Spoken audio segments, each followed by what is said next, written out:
Bueno, el fundador de Wikileaks, ya les decía, salió de prisión hace no más de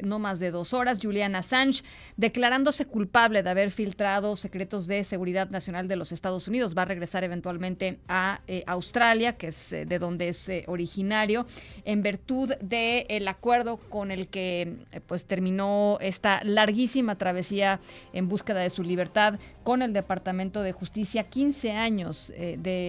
de batalla, casi 15 años de batalla sobre su procesamiento. Luis Fernando García, director de la Red en Defensa de los Derechos Digitales. Te saludo siempre con mucho gusto, Luis Fernando. ¿Cómo estás? Muy bien, Francisca, buenas tardes, gracias por la invitación. Pues uno de los grandes, una de las grandes batallas, digamos, que incluso ideológicas globales, diría yo, en torno a Julian Assange. Bueno, creo que una de las más grandes persecuciones políticas que hemos visto por parte de los Estados Unidos hacia un individuo y una institución como Wikileaks. Estamos hablando de casi 20 años de persecución como represalia por la publicación de información de altísimo interés público, como fue la revelación de documentos del ejército de los Estados Unidos que revelaban pues la comisión de atrocidades, de crímenes de guerra por parte del ejército de los Estados Unidos en Irak y Afganistán, y era y sigue siendo una tremenda injusticia que frente a esos crímenes de guerra, la única persona que ha sufrido alguna consecuencia, además de las víctimas directas de esos crímenes, pues era Julian Assange y Wikileaks, que expusieron ante el mundo esos crímenes y no ninguno de los perpetradores por parte de los Estados Unidos. Y creo que independientemente de lo que cada quien piense personalmente, o la opinión personal que alguien tenga de Julian Assange, lo cierto es que esta era una persecución meramente política, derivada y como represalia por un trabajo periodístico de revelación de interés público, y qué bueno que por fin esa injusticia o una parte de esa injusticia pues ha concluido el día de hoy. Oye, lo que es brutal, y me parece, pues así lo digo con todas sus letras, es que se haya tenido que declarar culpable para llegar a este acuerdo con el Departamento de Justicia, ¿no? Exacto, eso es muy lamentable, pero digamos entendible, dadas las circunstancias y con la prioridad de obtener la liberación de Julian Assange, que era esencial, ¿no? Pero no debería haber ni tomado tanto tiempo, ya casi 20 años desde las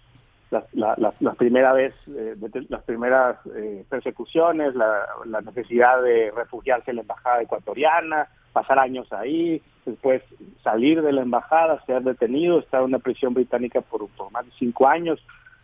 Toda esta odisea no debía de haber sido necesaria, ni mucho menos declararse culpable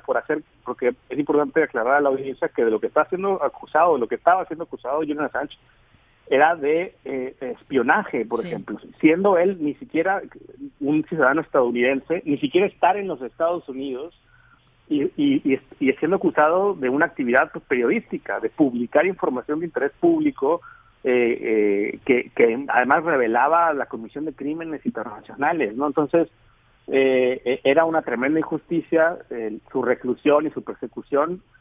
Es una lástima que haya sido necesario pasar tanto tiempo y tener que admitir culpabilidad por algo respecto de lo cual yo creo que no hay méritos para declararse culpable, pero que era necesario simplemente para acabar con esta odisea legal y poder ir a Australia, de donde es originario, y reunirse con su familia. Oye, para toda la gente que nos está escuchando, que quizá ha escuchado sobre Julian Assange, pero no tiene muy claro qué fue lo que sucedió, digamos, en qué incurrió él particularmente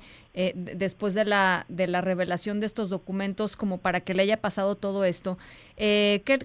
le dirías, Luis Fernando? ¿Cómo contarías Bueno, la historia de Assange? es una historia compleja y larga, pero yo la resumiría en esto, ¿no?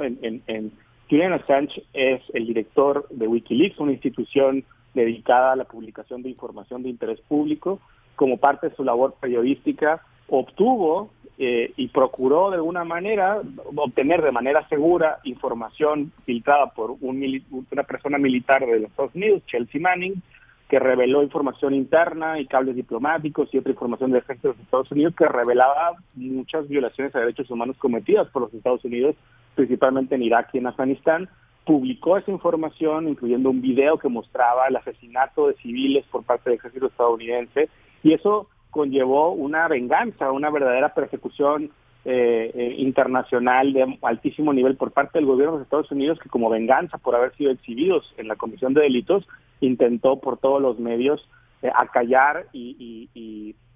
pues obtener, digamos, limitar y acallar la voz de Julian Assange y de WikiLeaks, que estaba siendo incómoda para el gobierno de los Estados Unidos. Eso llevó a una serie de cuestiones legales que creo que no es tan importante ya en este momento entrar en ellas, pero el hecho es que él estuvo detenido o estuvo asilado en la Embajada de Estados Unidos muchos años, después detenido por el Reino Unido, pendiente de su extradición, y finalmente llega y todo esto, mucho de esto sin siquiera haber sido acusado. Es hasta que llega Trump quien acusa a Julian Assange de violar la ley de espionaje de los Estados Unidos y la ley de cibercrimen de los Estados Unidos, precisamente por eso, por obtener y publicar información de interés público, y que esto se acaba a final de cuentas con una negociación donde tiene que admitir culpabilidad, y se entiende que el tiempo que ya pasó en prisión es el tiempo que le aplicaba para su pena, y con eso ya queda libre y está en este momento volando hacia Australia para ser liberado. Bueno, pues ahí está una noticia importantísima, una noticia muy esperada para muchísima gente alrededor del mundo, y yo te agradezco como siempre que platiques con nosotros, Luis Fernando. No, el gusto es mío. Buenas tardes. Te mando un abrazo, Luis Fernando García, director de la Red por los Derechos Digitales. Las 7:44.